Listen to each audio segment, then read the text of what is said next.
This is Lascaux, a cave in France where about 17,000 years ago our prehistoric ancestors created these remarkable paintings.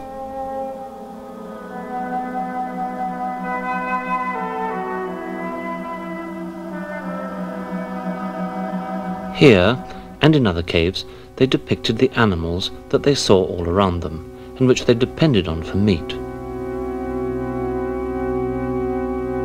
These paintings are from the Pyrenean cave of Neo.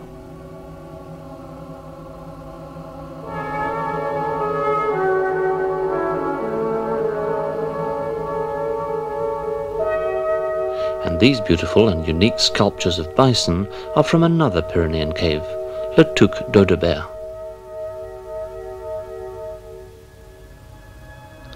The people of this time also ventured deep underground to leave art of a more perplexing kind. We can only guess at the meaning behind these painted hands and these enigmatic dots. It's clear, though, that this must have been a society with religion, myths, and magic. This art of our direct ancestors, some 15 to 30,000 years ago, represents a greater sophistication than any previous culture. Nor had previous cultures included tools as fine as this barbed bone harpoon. All of this was created by hunter-gatherers, people who moved constantly in search of new sources of food. It was a way of life that reached its peak in Europe during the last great ice age. The hunter-gatherer way of life was tremendously successful. It enabled our ancestors to live in many parts of the world for close to 2 million years. This way of life involved gathering wild food, wild game, various plants, berries and fruits. It was a way of life that did involve technology, but the technology itself was remarkably simple, and it changed very little over the passage of time. The very earliest hunter-gatherers used stone implements that weren't that different from the implements being used by the most recent hunter-gatherers. Yet we know that a change did happen. In the last few thousand years, we've seen a dramatic shift, where large numbers of people live in settled communities. The hunter-gatherer way of life has virtually disappeared. What was it that brought this dramatic shift to our way of life? Answers to that question come from many different sites scattered across the world. I want to begin here in the Pyrenees, because it's here we can see what was happening in Europe just before people began to settle.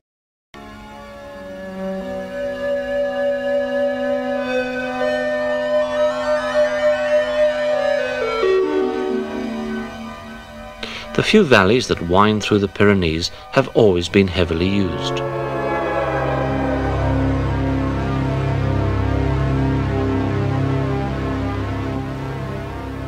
In the Ice Age, animals funneled through these valleys as they migrated between their winter and summer grazing, a plentiful supply of meat ready for the taking. So, despite the cold, it was a good place for hunters to live if they had fur and warm clothes, and caves to provide shelter. It's these caves that have provided clues to some of the changes from hunters to a more settled people, and particularly this one, the cave of Mazdazil. It's so large that today both the road and the run through it.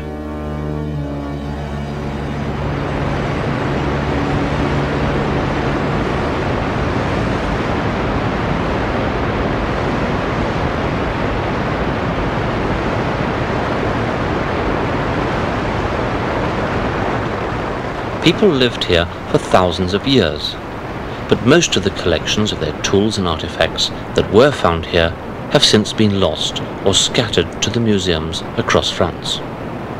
Yet we do have a few records of those early excavations. They show that about 13,000 years ago, different groups of hunter-gatherers would meet here at particular times of the year. And in this enormous area, they met in much larger numbers than was usual for wandering bands. What was going on here throws a different light on our traditional view of cavemen. It suggests an ever-increasing skill in control over the environment, and the establishment here of a kind of seasonal village. If we could go back to the cave of Mazdazil 13,000 years ago, what does the archaeological record tell us we would find in this cave? Well, it suggests that different parts of the cave were used by different craftsmen. Over in one corner, a group would be working, surrounded by piles of reindeer antlers, making efficient digging sticks for the rich autumn crop of roots and tubers.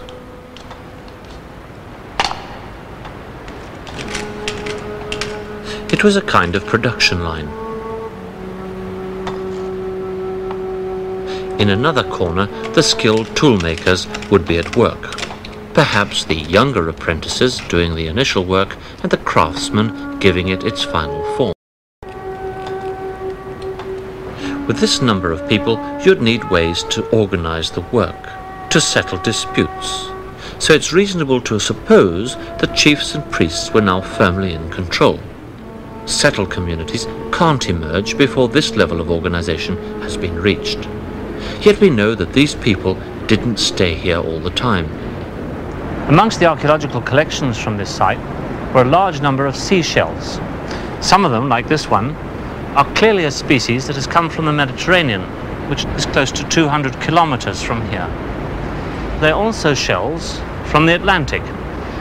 Most of these shells seem to have been used as ornament. They're pierced and were clearly worn as a form of decoration. The fact that they're here, so far from both oceans, must mean that the people here were either traveling tremendous distances, or else there was some form of barter or trade between different groups of people living in prehistoric Europe.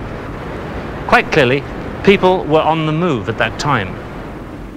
They were on the move because one of their chief sources of food was also on the move. This is northern Canada, with a climate and terrain not dissimilar to Ice Age Europe, and these are caribou, relatives of the reindeer. Reindeer were a major source of food for the people of Ice Age Europe. Like caribou, reindeer make great seasonal migrations in search of the right pasture and depth of snow. And if man had depended on the reindeer, it would have been essential to move with them. Following the herds is a long way from fully domesticating animals, yet it is a step in that direction. It was on these long migrations of the reindeer to the Atlantic and the Mediterranean coasts that the hunters probably collected the shells found at Mazdazil. They'd return here in the autumn and winter when the reindeer returned.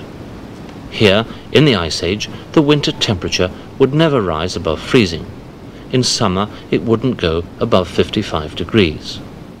But it was by no means the Arctic wasteland of popular imagination. If we could go back to the Pyrenees at the end of the last Ice Age, we'd see it was probably like the birch and pine forests of present-day Scandinavia. Despite the cold, the area supported a vast number of different animals. The reindeer, of course, useful to man for its hide and its antlers, which were used to make harpoons and needles.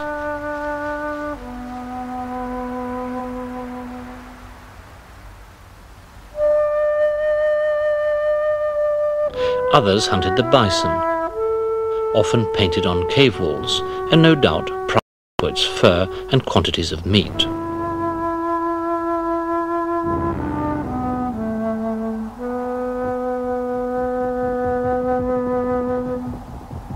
They would also often hunt the wild horses.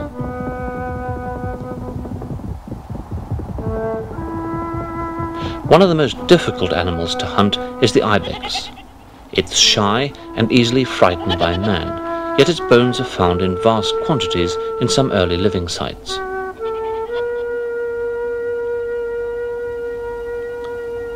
In the presence of man, ibex instinctively move uphill. It's been suggested that early hunters must have killed them by deliberately herding the ibex up the slopes until they were trapped.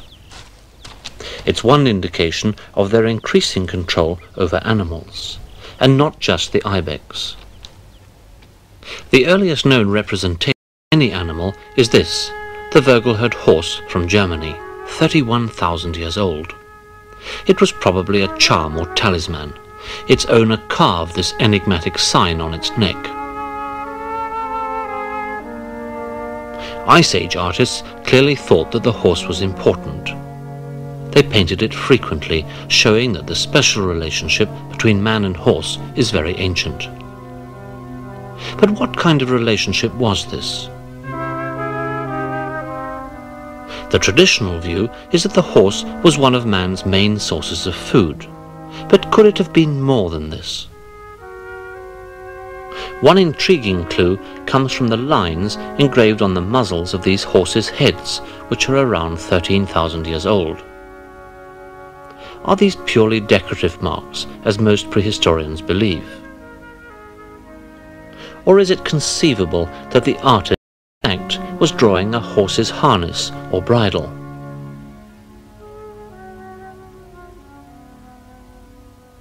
One person who thinks so is Dr. Paul Barn, an English archaeologist who has returned to the ideas of some 19th century French prehistorians about a new role for the horse in the Paleolithic period, the Late Stone Age.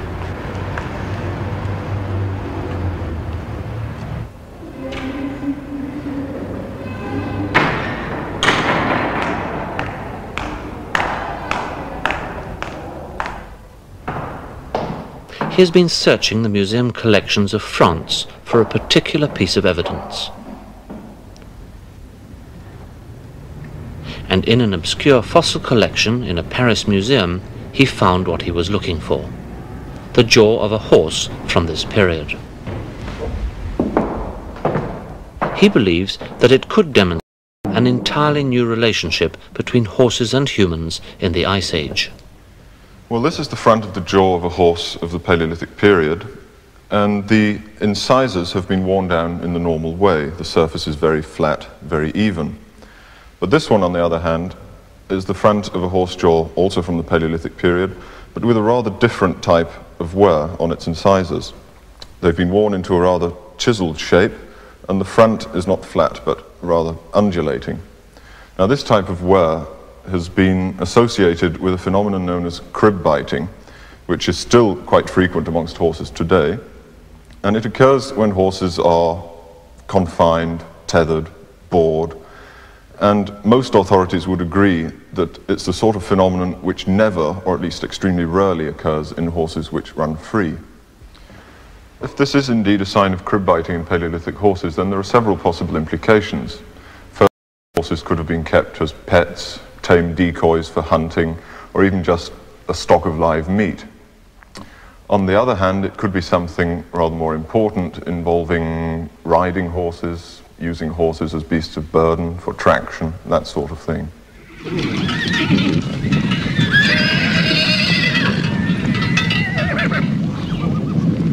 So is this the new image we should have of Ice Age man? Riding, herding and trapping horses, just as these Mongolian tribesmen do today. It's a startling image, but it could just be accurate. What we can say with certainty is that all the new evidence suggests that the people of the last Ice Age had a far greater control over animals than we have previously believed. With these new skills, they were about to face a new challenge.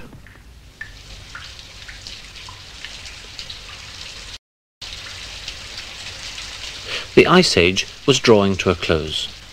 As the climate got warmer at the end of the Ice Age, the glaciers began to melt to their present-day locations.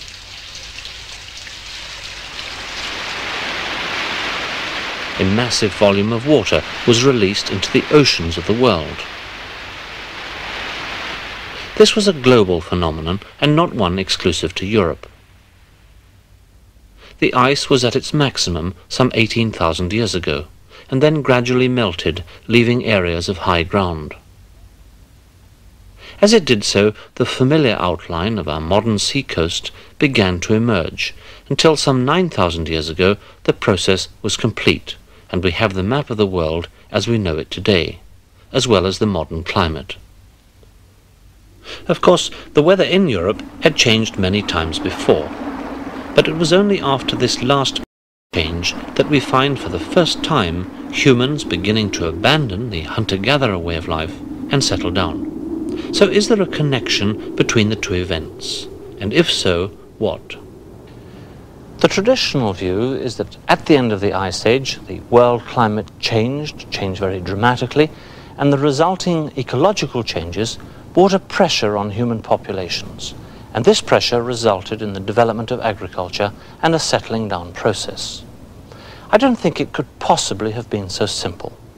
Here in Europe, where the end of the Ice Age brought dramatic changes, settling down happened much later, and in other parts of the world, where there never was any ice, people were already beginning to settle down and grow crops. If it wasn't simply a change in climate, what was it? I don't think there's any one answer. There's no doubt that the increased density of population was important. I think we have to remember that people at this time were very intelligent.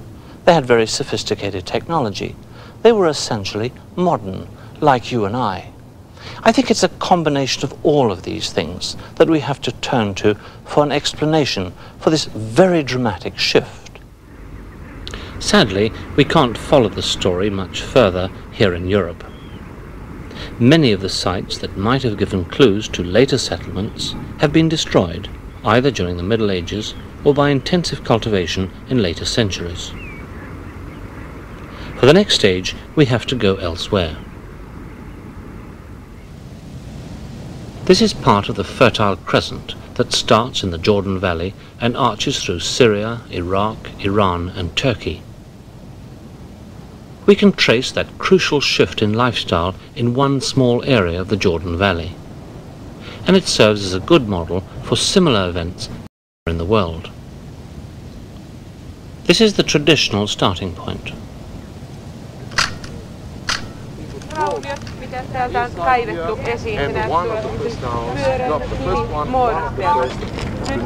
The tourists visiting Jericho are told a mixture of fact and folklore, including the exploits of Joshua. The oldest levels at Jericho have been seen as evidence of a city of many thousand people emerging almost overnight. The main excavations of Jericho were done in the 1950s by the British School of Archaeology in Jerusalem. This film was taken in 1956. The team was led by Kathleen Kenyon, seen here standing on the right. She was an archaeologist whose particular interest was the Bronze Age. It was a sizable expedition, and they made a considerable number of important Bronze Age finds. My own interest is in the lowest and earliest levels of this ancient city. Kathleen Kenyon described them.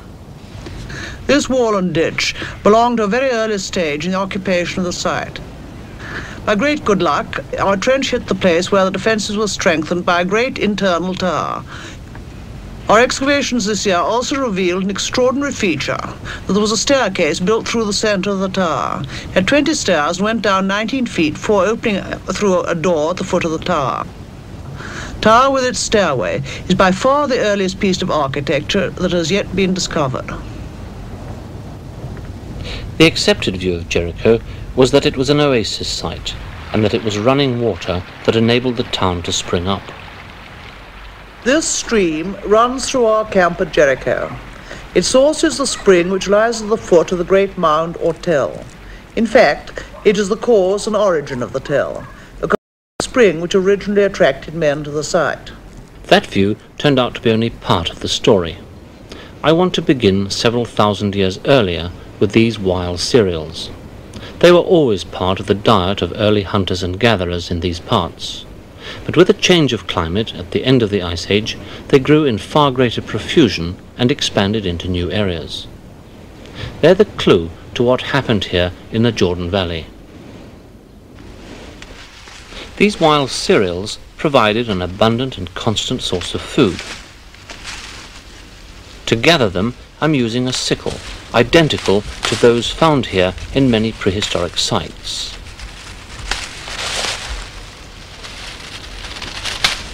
With a sickle and a field like this, one can collect a surprisingly large quantity of grain. Jack Harlan, an American, carried out some experiments not far from here. He found he could collect some 6 pounds of grass heads in about an hour, and this yielded almost 2 pounds of grain. Given that rate of collecting during the harvesting season, an average man could collect sufficient to feed probably an average-sized family.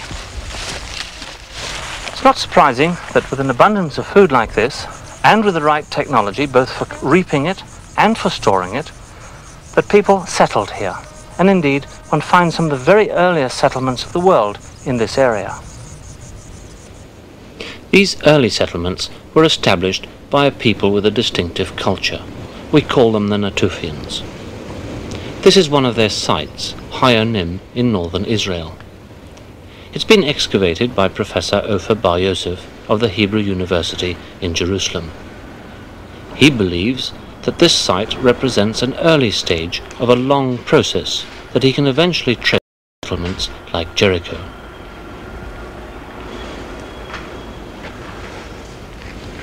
What we've got here is a small room or a small structure that goes this way, about 2 meters in diameter, and we got several more others, like to the left of mine and behind me, behind my back, and another one here.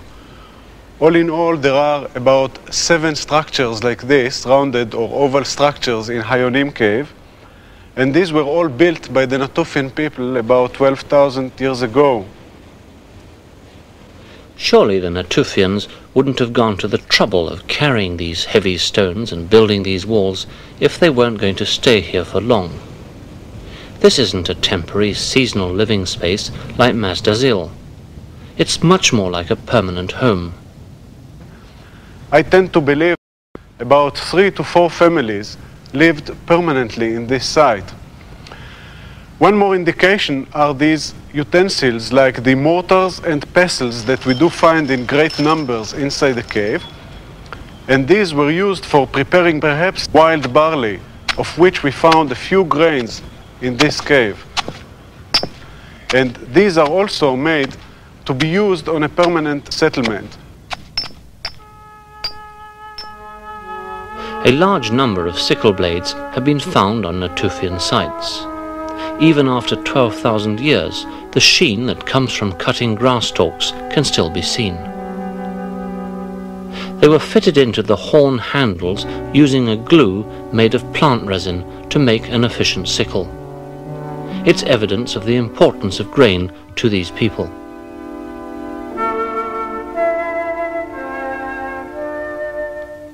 Natufians, however, were doing more than simply gathering wild cereals.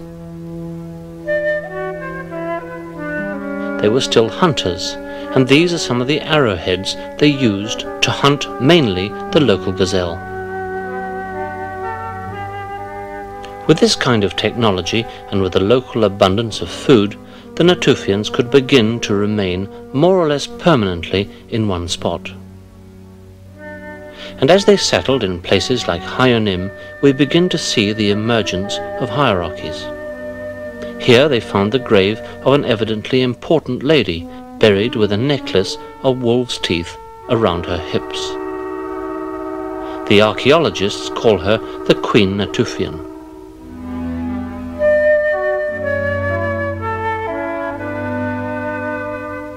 Another lady was buried with a belt made of these beads. The ornaments and burial goods from this period hint at a society where some people's burials are far more lavish than others.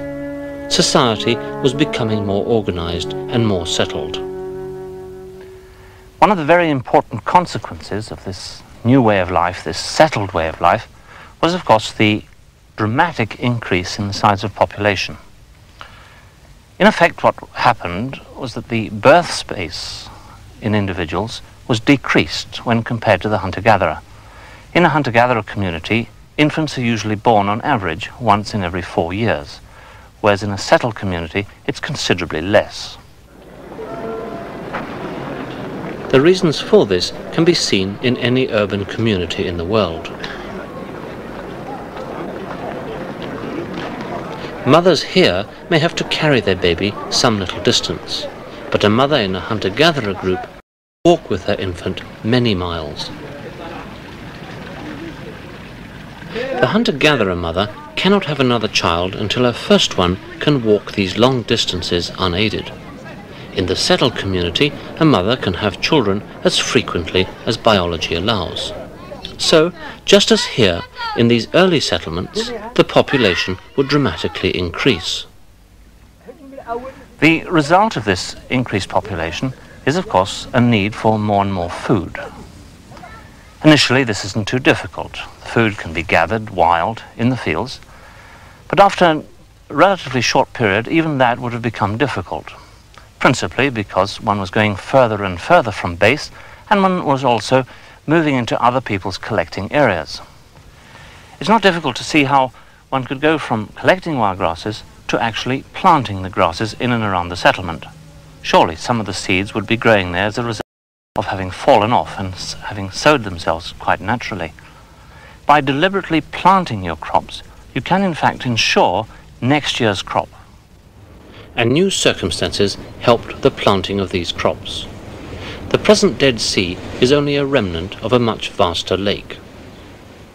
At that time, this lake had begun to shrink, exposing barren salt flats, which were then covered by soil washed down from the hills.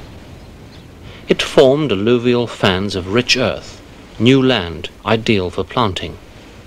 So archaeologists look for early settlements wherever they find these alluvial fans. And they found one here in the Jordan Valley when this water tank was being constructed. The site is called Nativ Hagdud. Ofer Bar Yosef has a team of Israeli students excavating this site. It's around 1,000 years old, and it's the next stage up from Hayonim. It's a much more sizable settlement. Over 100 separate buildings have been identified. Well, this is the first structure that we ever excavated systematically on this site, which is buried about under 50 or 60 centimeters below the surface. It's quite large, about 4 or 5 meters in diameter. These walls that we see, were these built up as well, like the Bedouin tents that we see now? What do you think the total structure was? Well, we still don't know, but we do believe that the upper parts were made perhaps from reeds and some wood. But we are still, we'll be still looking for the post holes in the floor to find out what. So far, you've found no evidence of post holes. No. Yeah. Do you have a fire in the site? Inside the structure, we still did the level of the floor, so we haven't found any fireplace, but we found an oven just outside. Can I see that? Yeah, it's right here. Oh yes. This looks like an oven from the Neolithic period, and the oven was placed between this structure and that structure, right? I see that. This is one of the earliest villages anywhere in the world. And how far does it extend, the site? The site extends on a very large area. It's about 2.5 acres, and which means that perhaps the number of inhabitants was as far as about 100 or 80 families all over the site. So it's a little smaller than Jericho, but not much more. Yeah, it's smaller than Jericho, but it's quite a large site. A community this size could no longer rely solely on hunting and gathering. They had to plant wild cereals or starve. On the planet, the very act of planting these grasses was to lead to new and fully domesticated cereals. How did it happen? It was due to the very nature of this wild barley and wild wheat. They are very different from the plump domesticated cereals we are familiar with today. The wild grass head is much more fragile and easily broken up. This is crucial to the plant's survival. As the head ripens, the plant becomes brittle and the grains break off in something called a spikelet. The spikelet has two bristles known as awns, and these act rather like flights on a dart. Its arrow-like shape buries itself in any available crack. The awn then vibrates in the breeze, and this causes the cereal head to burrow deeper into the ground. Hundreds of minute pointing barbs make it more difficult for any bird or rodent to pull it out. This fragility of wild grasses allows them to reseed from generation to generation. They will hardly change at all in the process. That's why wild barley and wheat still grow here today. But modern domestic cereals aren't fragile or brittle. They derive, in fact, from the freaks. In a field like this, probably one cereal head in a million will be a mutant. You can't easily pick them out, but we know they're there. These mutants are tough. They don't shatter easily, and therefore don't naturally reproduce or increase themselves in wild conditions. And it's only when man intervenes that the chances of reproduction are enhanced. What these early farmers did unknowingly was to completely reverse the selection process. Without man's intervention, the mutant would always remain a genetic freak. But in collecting and planting wild cereals, they enable the tougher mutant to survive and flourish. In the process of harvesting, the wild strain, being much more fragile, shatters, while the mutant variety doesn't. The consequence of this is that each year, when the grain is replanted, there will be proportionately larger numbers of mutant grains in the crop. When this process is repeated each year, there will be a gradual predominance of the mutant strain, and in this way the cereal is eventually fully domesticated. This transformation is a slow process. Gordon Hillman of University College Cardiff has calculated it would have taken around 1,000 years before the fatter, more nutritious mutant was obvious and numerous enough for the farmer to spot it. And if the same ground was constantly used for sowing, it wouldn't have happened at all. The wild cereals sow themselves so successfully they'll swamp the mutant. So there had to be new planting areas, and that brings us back to Jericho.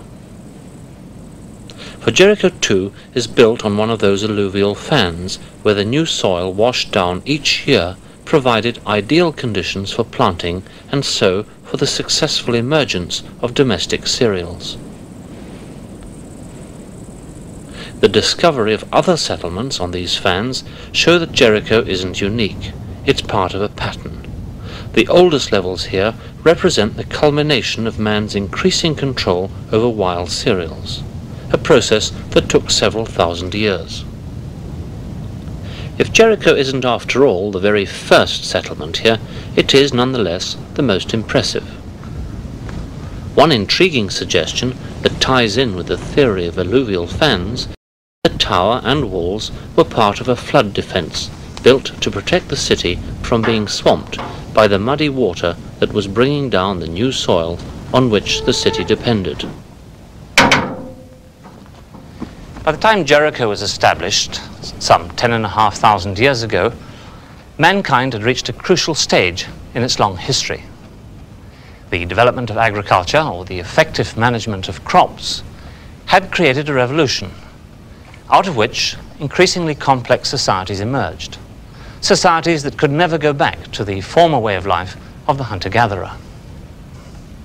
At Jericho, the settlement covers an area of approximately 10 acres, and the evidence suggests that at any one time there may have been as many as 2,000 people living here. Another aspect of this extraordinary change in the way of life of man was, of course, the social organization that it involved.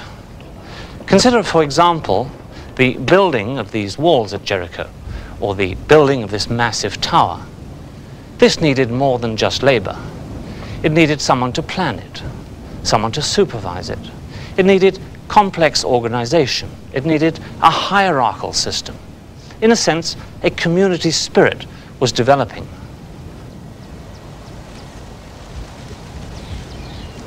The traditional work on settlement was done in the Middle East, and this led to the idea that civilization, as it's called, arose from that part of the world. We now know that that's not the case. work has been done in China, it's been done in Asia, it's been done in Africa, more work has been done in the Middle East, work has been done in the New World. It's quite clear that settlement happened at about the same time in different parts of the world without any relationship of one to the other.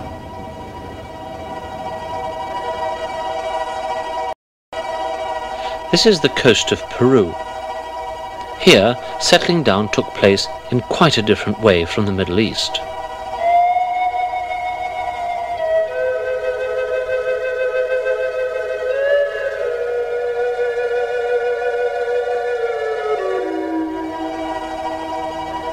It's difficult to imagine this desert landscape providing the backdrop for one of the world's great early civilizations.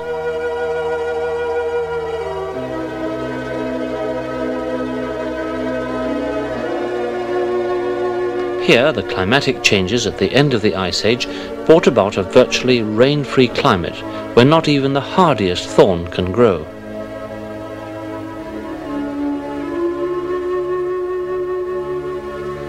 And this climate has remained completely stable for many thousands of years. These were the conditions early man had to live in. But he not only survived, unlikely as it may seem, he settled here. A group of Peruvian and American archaeologists have made an extensive study of the coast's prehistory. The team is led by Professor Mike Mosley from the Field Museum of Chicago.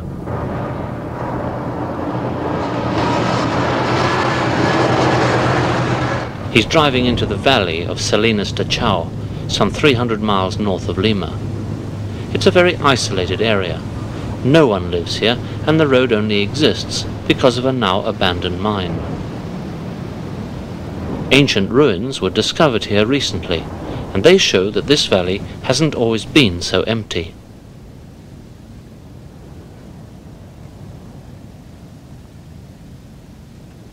We're standing on one of the bleakest deserts in the world. The last major rain was 1905. But 4,000 to 5,000 years ago, it was a very different environment. Behind me, there's a large bay. This was full of water.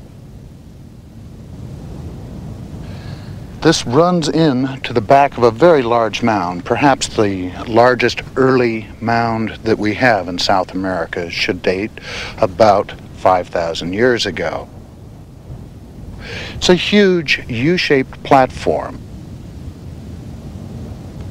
In front of it, we find the remains of small houses, probably the population that helped construct it and helped maintain it.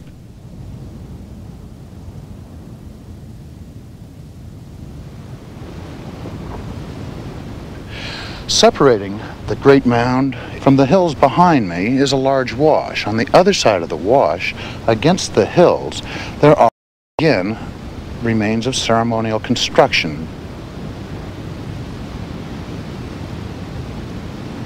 These are 4,000-year-old terraced mounds.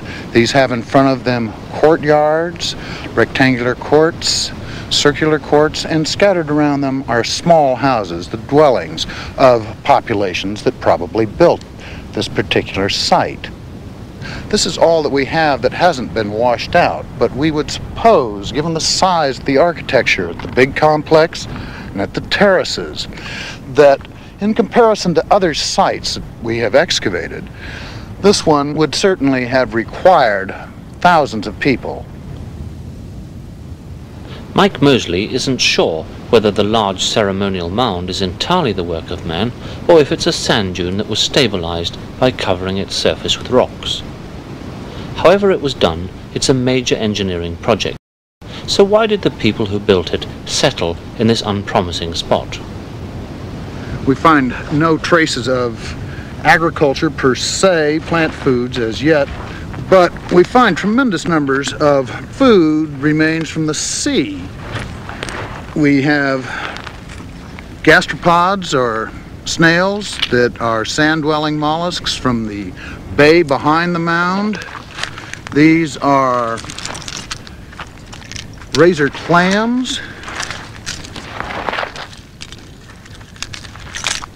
Here's a piece of sea lion bone, Very easy to hunt sea lion because you can catch them at their rookeries in the evening, and all you need is a club. And, of course, the ever-present anchoveta on which this economy is based. What this represents is a dietary remain of a fishing community.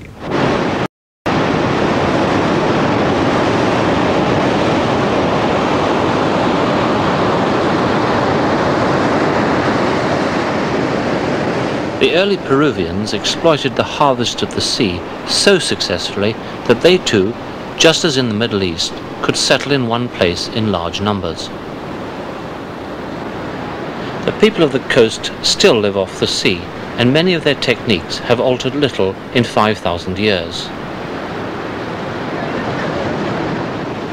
Here they have caught sand crabs in a net bag with its mouth suspended on an open frame. It's a very ancient technique and very efficient. This haul took less than 10 minutes.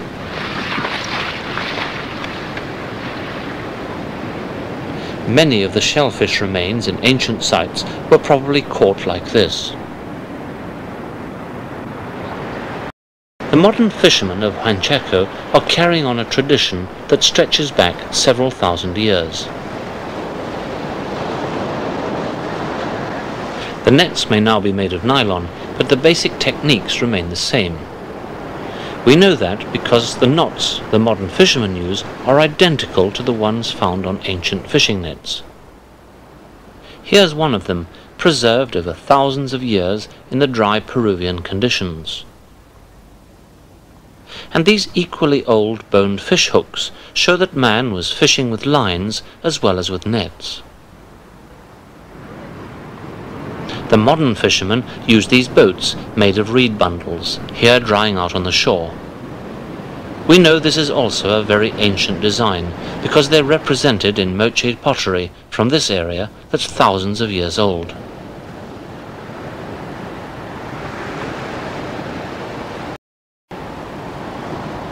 The fishermen of Huanchaco also use another resource that goes back into the prehistory of the area. Even on this desert coast, it's possible to find sufficient fresh water for small sunken gardens to flourish only a few yards from the crashing surf. To the present-day Peruvians, as they must have been to their ancestors, these gardens are crucial. They're dug down for about 6 feet until fresh water is reached. It's drinkable if slightly brackish. Here they grow the totora reed, from which they fashion the reed boats for fishing. On a coast which has no trees, reed boats are the only possible kind.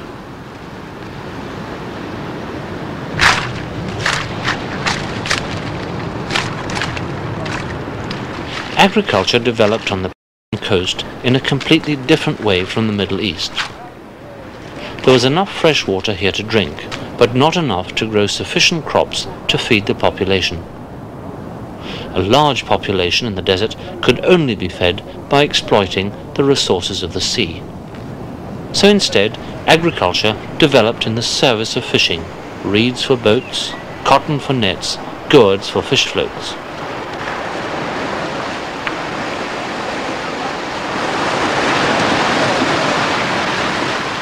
Interestingly enough, just as the climatic changes caused the spread of grasslands in the Middle East, here these same global changes must have helped make these waters into the richest in the world.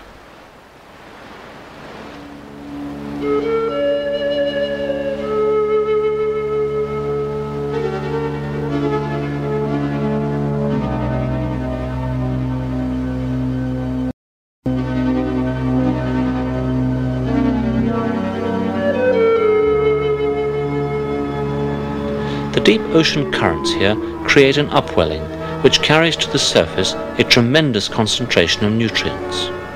And it's this that supports the billions of microscopic plants that in turn support a food chain of unparalleled variety and magnitude.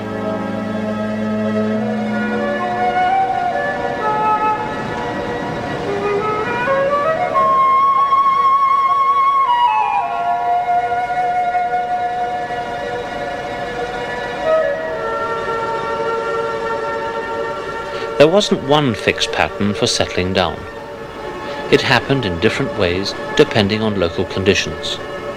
Based on the sea here in Peru, on cereals in the Middle East and Africa, on rice in the Far East. But whatever the basic resource that once it occurred, it always led to profound social changes. The unregulated life of the hunter-gatherer was replaced by hierarchies and bureaucracies, by kings and priests, by all the trappings of the centralized state. Settling down quickened the pace of change. Animals were domesticated and pressed into the service of man. The invention of the plough greatly increased the efficiency with which people could sow and grow their crops.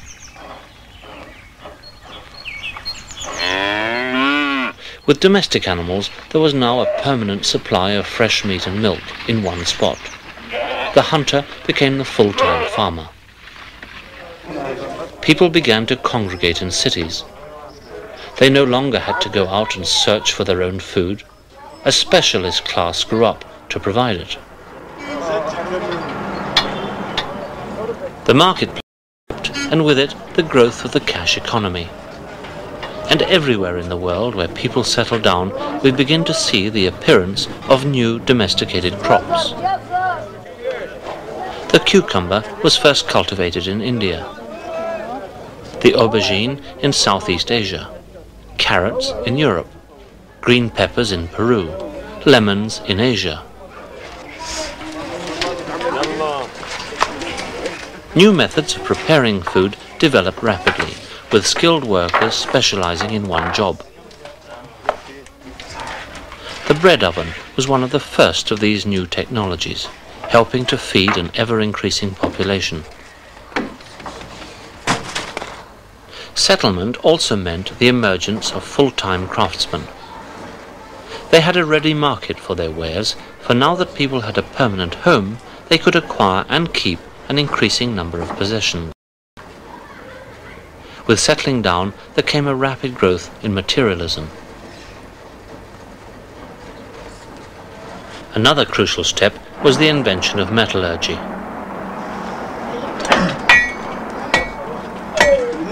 This couldn't have happened in a hunter-gatherer band, constantly on the move. It provided even more efficient tools for the farmer and the whole community. The changes that followed those first settlements some 12,000 years ago marked the real beginning of the world that we know today.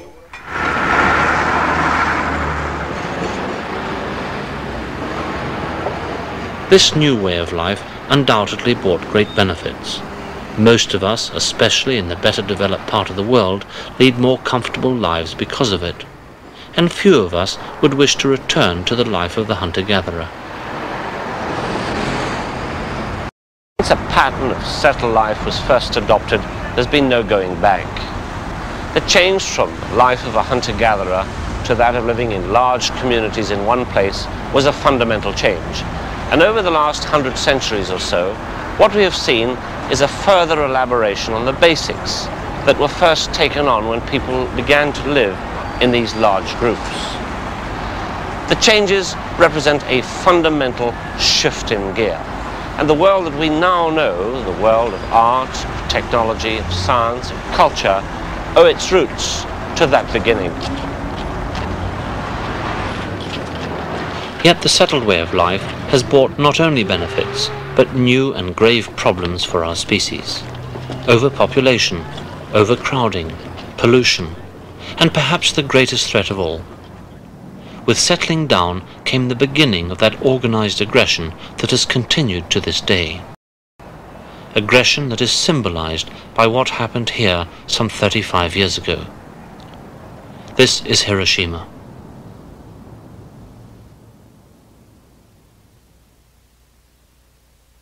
It's a symbol of the threat to the very survival of our species.